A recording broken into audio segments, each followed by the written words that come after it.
इधर एमपी के विधानसभा चुनाव में कई बड़े नेताओं का राजनीतिक भविष्य दांव पर लगा हुआ है, जिनमें ग्वालियर चंबल के उड्डयन मंत्री ज्योतिरादित्य सिंधिया हो, चाहे कृषि मंत्री नरेंद्र सिंह तोमर हो या फिर कांग्रेस की तरफ से दिग्विजय सिंह और डॉक्टर गोविंद सिंह समेत कई दिग्गज नेताओं के नाम है। ऐसा क्यों? क्योंकि उन्होंने अपने दल में अपने दबदबे से समर्थकों को टिकट तो दिलवा दिया, लेकिन इनकी जीत और हार अब इनका राजनीतिक भविष्य तय करने जा रही है। और दोनों दलों के नेता अपनी अपनी जीत का दावा कर रहे हैं। कैसे? इस रिपोर्ट में देखिए।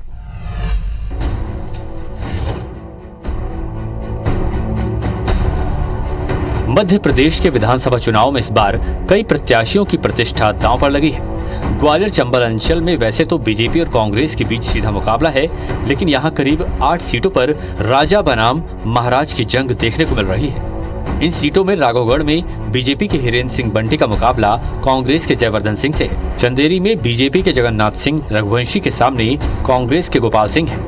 ग्वालियर में बीजेपी के प्रद्युम्न सिंह तोमर का मुकाबला कांग्रेस के सुनील शर्मा से है। भितरवार में बीजेपी के मोहन सिंह राठौर के सामने कांग्रेस के लाखन सिंह है। वहीं डबरा में बीजेपी की इमरती देवी का मुकाबला उनके समधी कांग्रेस के सुरेश राजे से है। लाहौर में बीजेपी के अमरीश शर्मा गुड्डू को कांग्रेस के डॉक्टर गोविंद सिंह टक्कर दे रहे हैं, तो शिवपुरी में बीजेपी के देवेंद्र जैन का मुकाबला कांग्रेस के केपी सिंह से है। अंबाह में बीजेपी के कमलेश जाटव की भिड़ंत कांग्रेस के देवेंद्र सकवार से है। बीजेपी का कहना है कि वो इस बार चंबल की सभी सीट जीतेगी, जबकि कांग्रेस का दावा है कि ये चुनाव महाराजा और जनता के बीच है और जनता इस बार महाराज और उनके उम्मीदवारों को सबक सिखाएगी।